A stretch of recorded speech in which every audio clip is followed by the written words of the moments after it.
This morning on BRN, how retirement committees can review retirement income products and services. Part 2 of our conversation, and we're going to welcome back to our program Andy Larson of the Retirement Learning Center and Dan Long of DoubleLine Group.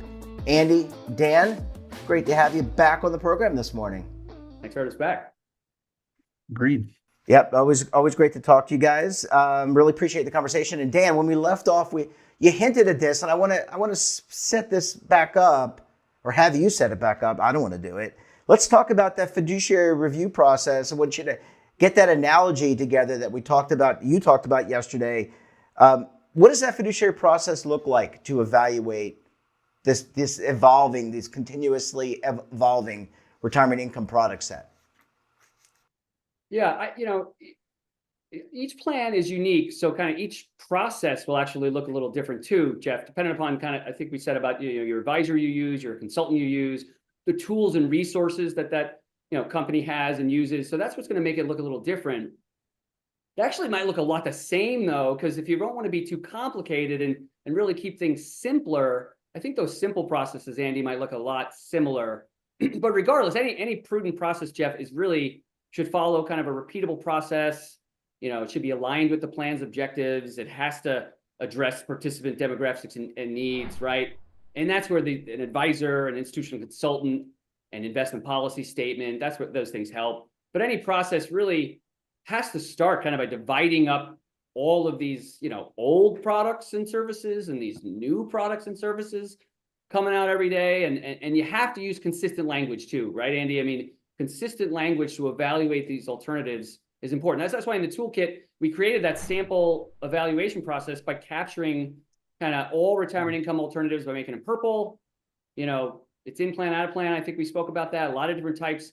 But to help committees, what that evaluation process might look like, we did the red products and 2 types, guaranteed, non-guaranteed. We did the blue services, 2 types, fiduciary, non-fiduciary. Once you start getting products and services into these buckets, and then you start analyzing them with the qualitative and quantitative metrics by all those tools that we're talking about that make them look different, I think that's what the next step or two in a fiduciary process is going to look like. I'd love to hear what Andy thinks as well.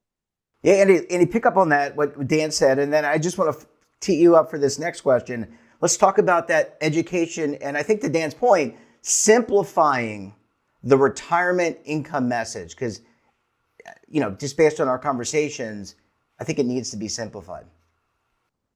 Absolutely. And again, if you look back since the inception of the 401k in the early 80s, you see a constant evolution of the messaging.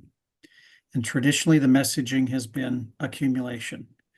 For years, we tried to teach participants to become their own financial investment advisors with pretty limited success. And we got past that in terms of the defaults and target date funds, et cetera. Now we're at a new epoch where the messaging has to get away from the accumulation side into this is going to be the pension for most of us. This thing is going to have enough income in it to support your needs going forward. So the messaging now has to, I think, shift away from accumulation, although that certainly would still be important, to considerations, and then most importantly, trade-offs. That's where participants have the greatest need in terms of education right now, is understanding the trade-offs with regard to retirement income products and services. And just to follow up on that. Let me jump in right Go ahead, Dan. We talked about that before, right? That, Andy, right? Everybody gets it around this trade-offs of like cash, bonds, stocks, right? This old school sort of accumulation mindset. People don't get the trade-offs of guaranteed, non-guaranteed, right? Or fiduciary, non-fiduciary, right? So it's that right, new trade-offs for allocation for sure. Yeah, and that's a good comment, Dan. And Andy, just let's talk about the balance a little bit, because when you're a fiduciary, you get that hat on, you're trying to do what's in the best interest of the beneficiary, meaning the participant. But you also want to work in the best interest of the plan for everybody. So how do you take that message that you were talking about, that Dan was talking about, and pivot so that what you're communicating, you can't necessarily give investment advice to people, or you should, in most situations you don't.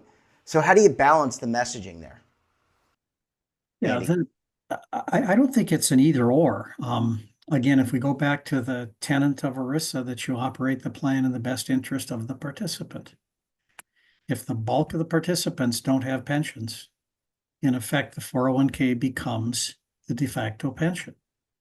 That means putting participants on notice that this thing is going to be the vehicle that's going to create the accumulation and possibly provide the retirement income. And then the teaching moment becomes the notion about what's more important: access to your account balance or guaranteed retirement income. And maybe that's not an either or. Maybe it's some is still accessible and another portion is put into a retirement income product. It's not an either or. It's satisfying our fiduciary obligations by alerting participants to the tyranny of the trade-offs that they'll have to make as they move into a retirement income mode. And Dan, just to kind of circle back, we had talked about with you at the very outset of yesterday's conversation in part one about the evolution. And do you foresee, just based on everything we're talking about today, as the industry continues to adapt with new products, and the messaging that we're talking about, by the way, yesterday and today, do we see greater adoption of these products by retirement plan sponsors? That's my first question. Yeah, I think absolutely. I think retirement income it only goes up from here, right, Andy? I mean, geez, the way we're all talking about it so much, it can only go up. But I do want to emphasize again that there is a ton of adoption already in place in plans right now, right? There's a ton of retirement income products and services that are already out there, that, in CITs or funds or managed accounts or whatever, they're out there. And there's new ones coming every day. But adoption, to your question, will occur kind of when we all start using kind of the same words, right? We've been educated on the trade-offs around, what we're adopting, right? Across plans, providers, participants, right? Everyone's using the same language. Going back to that, again, that first question, that path, right? That's, adoption will increase. I think Andy will agree when people can see that path of where we need to go, and they're not kind of paralyzed by all these different things. Purple, I think is a pretty good starting point. Makes it real simple. Participants can, understand like products and services. Oh, I get it, right? So it's a simple framework, and I think that's going to facilitate greater adoption. Whether you call it purple or not, right? I think you just have to follow a thoughtful, documented process.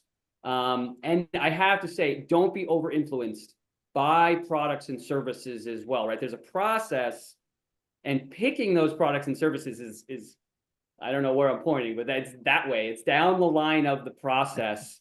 You don't jump to buying products and services just because they're very nice looking and they've been presented to you. You have to be a good fiduciary and follow that before, right? Andy, we've talked about this before, this adoption question.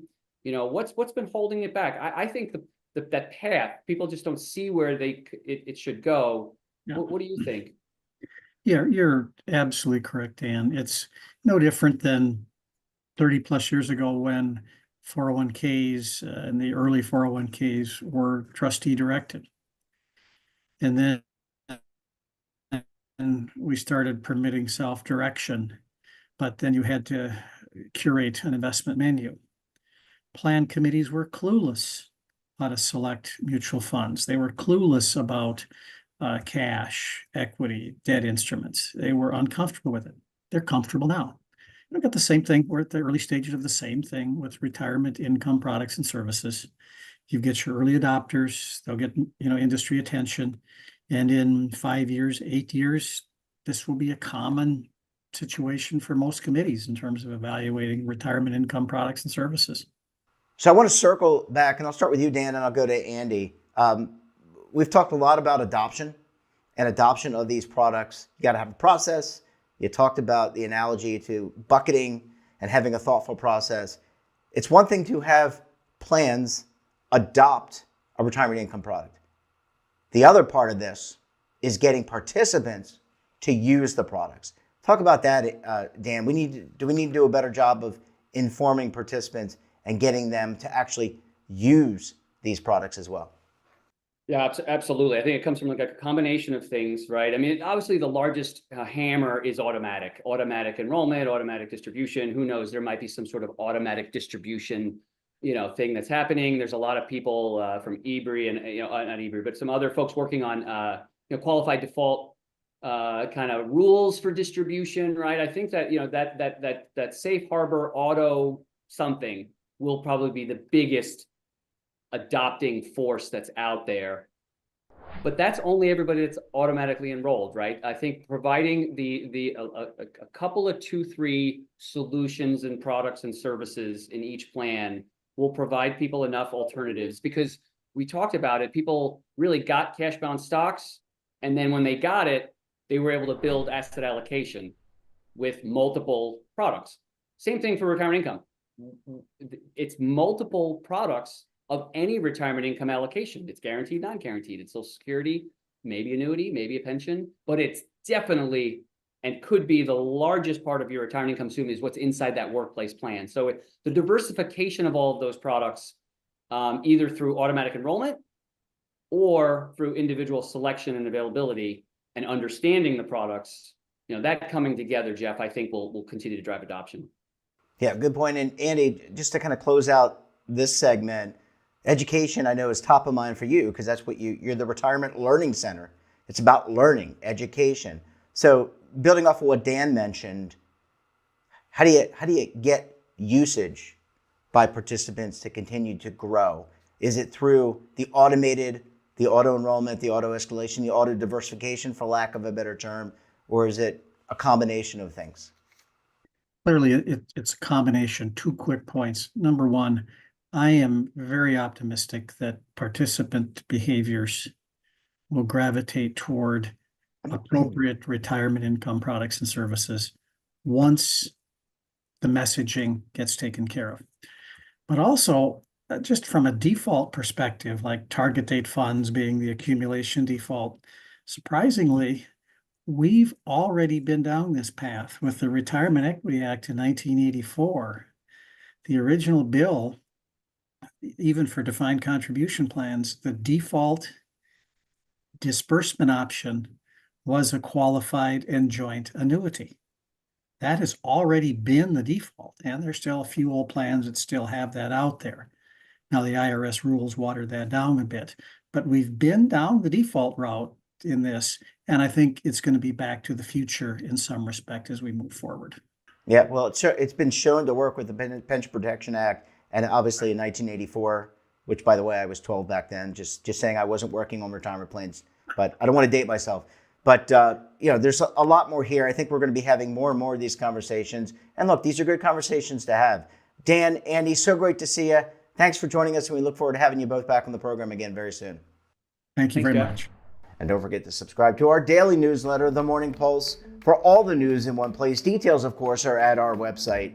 And we're back again tomorrow for another edition of BRN. Until then, I'm Jeff Snyder. Stay safe, keep on saving, and don't forget, roll with the changes.